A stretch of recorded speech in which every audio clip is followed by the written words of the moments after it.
ஒரு business man அவனோட பிசினஸ்ல ரொம்ப லாஸ் ஆகி ஒரு காட்டுல போய் அமைதியா உட்கார்ந்துருக்கான். அப்ப கடவுள்கிட்ட கேக்குறான், எனக்கு ஒரு காரணம் சொல்லு, நான் ஏன் உயிரோட இருக்கணும்? என் வாழ்க்கையில நான் எல்லாத்தையுமே இழந்துட்டேன். இந்த வாழ்க்கையில நான் இனி என்ன பண்ண போறேன்? அப்பதான் ஒரு குரல் கேக்குது. கடவுள் அவன்கிட்ட பேசுறாரு, நான் இந்த பூமியில புல்லோட விதைகளையும் மூங்கிலோட விதைகளையும் ஒரே நேரத்துல தான் விதைச்சேன். ரெண்டையும் நல்லா பாத்துக்கிட்டேன். புல்லு உடனே வளர ஆரம்பிச்சிருச்சு. அந்த நிலம் ஃபுல்லா பச்சை பசேல்னு ஆயிருச்சு. ஆனா மூங்கில் வளரவே இல்ல.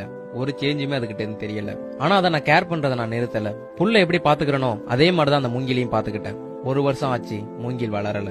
2வது வருஷம் ஆச்சு, புல்லு நல்லா அடர்த்தியா வளர்ந்துருச்சு. ஆனா மூங்கில்ட்ட இருந்து ஒரு சேஞ்சுமே இல்ல. 3வது வருஷம் ஆகியும் மூங்கில் ஒரு இலை கூட விடல. ஆனா நான் என்னோட நம்பிக்கையை விடல. அதுக்கு எப்பவுமே தண்ணி விட்டுக்கிட்டு இருந்தேன். அதை பத்திரமா கவனிச்சுக்கிட்டேன். 4வது வருஷம் ஆகியும் அது வளரல. ஆனா 5 வருஷம் கழிச்சு மூங்கில் விதை முளைச்சது. 6 மாசத்துல புல்ல விட 20 அடி அதிகமா வளர்ந்து நின்னுச்சு. மூங்கி வளர்றதுக்கு 5 வருஷம் எடுத்துக்கிச்சு. அந்த 5 வருஷமும் அதோட வேரை பலப்படுத்திக்கிட்டு இருந்திருக்கு. அப்பதான் அதால 20 அடி வளர்ந்து நிக்க முடியும்.